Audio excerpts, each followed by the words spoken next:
नमस्कार। आज का हमारा विषय है हिंदी व्याकरण से पदबंध। तो पदबंध को समझने से पहले पद किसे कहते हैं ये जानते हैं, क्योंकि पदबंध का मतलब ही है पदों का बंधन। तो पद क्या है? वे शब्द जो वाक्य में प्रयुक्त होते हैं पद कहलाते हैं। जैसे विद्यालय, मोहन, सीता, ये सब क्या है? ये सब एक शब्द है। लेकिन मोहन विद्यालय जाता है, सीता पूजा करती है, इस वाक्य में मोहन एक पद है, विद्यालय भी एक पद है, सीता पूजा जाता है, करती है, ये सब पद है। अर्थात कोई भी शब्द जब तक अकेले है वह शब्द है, लेकिन वही शब्द जब किसी वाक्य में प्रयोग हो गया तो वह पद कहलाता है। शब्द भाषा की एक स्वतंत्र इकाई है, परंतु जब शब्द किसी वाक्य में प्रयुक्त होते हैं तो वह कुछ न कुछ व्याकरणिक कार्य करते हैं, इसलिए पद कहे जाते हैं। मोहन विद्यालय जाता है, इस वाक्य में मोहन संज्ञा पद के रूप में कर्ता का कार्य कर रहा है, इसलिए मोहन एक पद है। अब पदबंध किसे कहते हैं? जब एक से अधिक पद मिलकर एक व्याकरणिक इकाई का कार्य करते हैं तब उस बंधी हुई इकाई को पदबंध कहते हैं। इसका मतलब है कि किसी वाक्य में एक पद विशेष के द्वारा जो कार्य किया जाता है वही कार्य यदि अनेक पद मिलकर करते हैं तो उस पद समूह को पदबंध कहा जाता है। जैसे लड़की गाना गा रही है, इसमें लड़की एक पद है। अब दूसरा वाक्य है छोटी लड़की गाना गा रही है।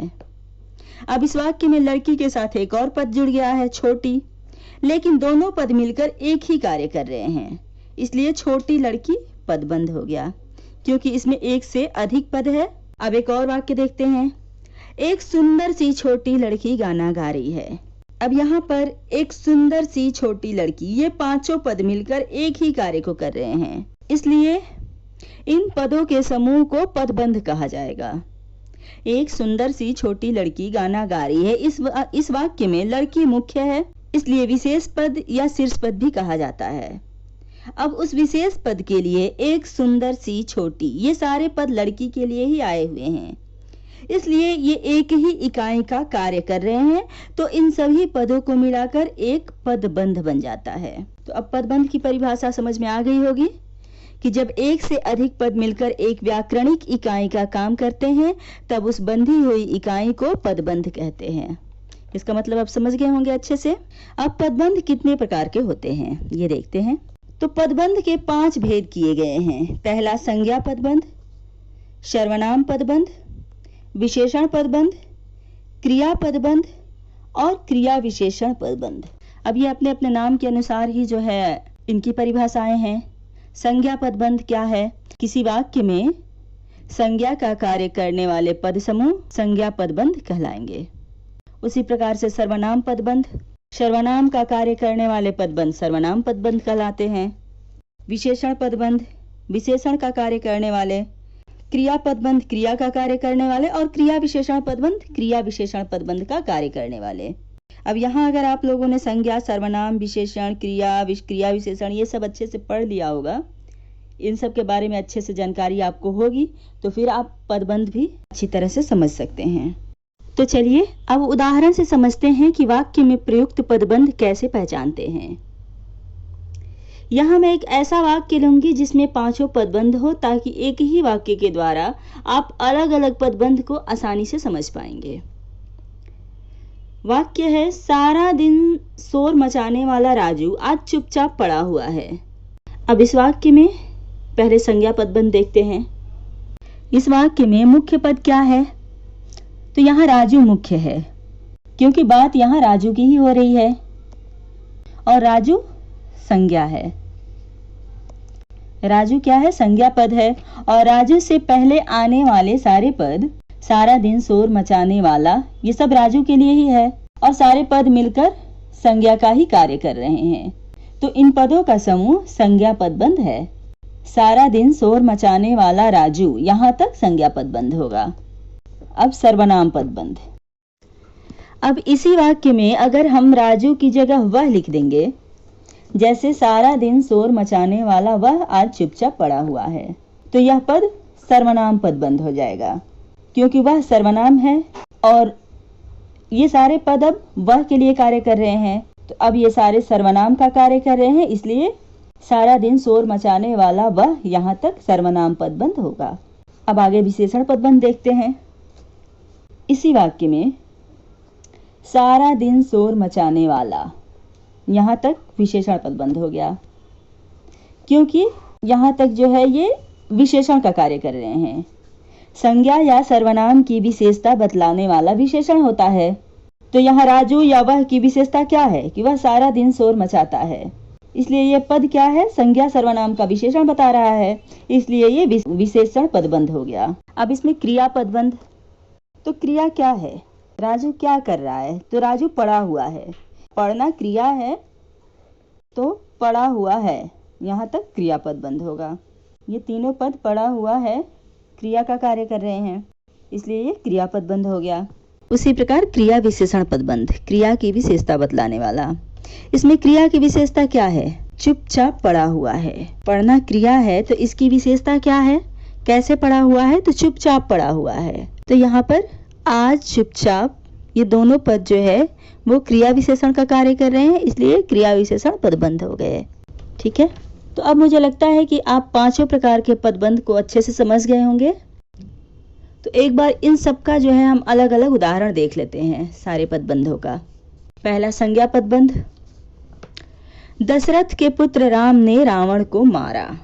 इसमें राम ने रावण को मारा, लेकिन राम के लिए और कौन से पद आए हुए हैं, तो दशरथ के पुत्र राम ने, इसलिए दशरथ के पुत्र राम, यहाँ तक संज्ञा पदबंध हो जाएगा। परिश्रम करने वाले छात्र कभी असफल नहीं होते। इसमें परिश्रम करने वाले छात्र तक संज्ञा पदबंध, क्योंकि छात्र संज्ञा है और छात्र से पहले के पद संज्ञा पदबंध हो गए। एक छोटा बच्चा रो रहा है, तो एक छोटा बच्चा संज्ञा पदबंध हो गया। लंबे बालों वाला लड़का बहुत घमंडी है। लड़का संज्ञा है, लड़का से पहले आने वाला पद लंबे बालों वाला, ये सारे पद मिला के लंबे बालों वाला लड़का संज्ञा पदबंध हो गया। अब सर्वनाम पदबंध। हमेशा शोर करने वाला वह शांत है, वह सर्वनाम है, और इससे पहले आने वाले पद ये सारे वह के लिए ही है, हमेशा शोर करने वाला वह, तो ये सारे पद मिलकर के सर्वनाम पदबंध हो गए। शेर की तरह दहाड़ने वाले आप कांप क्यों रहे हैं, शेर की तरह दहाड़ने वाले आप, यहाँ तक सर्वनाम पदबंध। बड़ी चालाकी से तुमने आज काम पूरा कर दिया। बड़ी चालाकी से तुमने, यहाँ तक सर्वनाम पदबंध हो गया। अब इन पदबंधों पर एक बार आप गौर करेंगे तो देखेंगे कि संज्ञा पदबंध में हर पदबंध का अंतिम पद संज्ञा ही है, और सर्वनाम पदबंध में अंतिम पद सर्वनाम है। अर्थात रेखांकित पदों का अंतिम पद अगर संज्ञा है तो वह संज्ञा पदबंध है, और सर्वनाम है तो वह सर्वनाम पदबंध है। तो संज्ञा और सर्वनाम पदबंध हम आसानी से पहचान सकते हैं। इसी प्रकार के सवाल आपके परीक्षा में पूछे जाते हैं कि रेखांकित पदों में कौन सा पदबंध है। तो रेखांकित पद का जब अंतिम पद संज्ञा है तो वह संज्ञा पदबंध है, और अंतिम पद सर्वनाम है तो वह सर्वनाम पदबंध है। आप जो है आसानी से पहचान सकते हैं। अब आगे विशेषण पदबंध। धीरे धीरे चलने वाली गाड़ी देर से पहुंचती है। इसमें गाड़ी संज्ञा है, तो इसकी विशेषता कौन से पद बता रहे हैं, तो धीरे धीरे चलने वाली गाड़ी, यानी धीरे धीरे चलने वाली, यहाँ तक क्या है, विशेषण पदबंध। सुनीता परिश्रमी और होशियार लड़की है। इसमें परिश्रमी और होशियार, ये विशेषण पदबंध हो गया। चुपचाप रहने वाली वह आज खुश है। तो चुपचाप रहने वाली वह, यानी उसकी विशेषता क्या है, चुपचाप रहने वाली, तो चुपचाप रहने वाली, ये तीनों पद विशेषण पदबंध हो गए। इसमें रेखांकित पदबंध के तुरंत बाद संज्ञा या सर्वनाम आ रहा है, यानी विशेषण पदबंध को पहचानने का यह आसान तरीका है कि रेखांकित पदों के तुरंत बाद यदि संज्ञा या सर्वनाम आता है तो वह विशेषण पदबंध है। क्रिया पदबंध। नेहा फूल तोड़ रही है। इसमें तोड़ रही है क्रिया पदबंध हो गया, तोड़ना क्रिया है। माँ बच्चे को खाना खिला रही है, खिला रही है, क्रियापद बंध। सीता पढ़ना चाहती है, चाहती है, क्रियापद बंध हो गया। क्रियापद बंध में क्या देख रहे हैं कि रेखांकित पद वाक्य के अंत तक है, यानी जब भी वाक्य के अंतिम पद तक रेखांकित किया गया हो तो वह क्रियापद बंध होगा। क्रिया विशेषण पद बंध। मेरी बहन बात बात पर रोने लगती है। कैसे रोने लगती है? तो बात बात पर। रोने की विशेषता हो गई, तो बात बात पर क्रिया विशेषण पद बंध हो गया।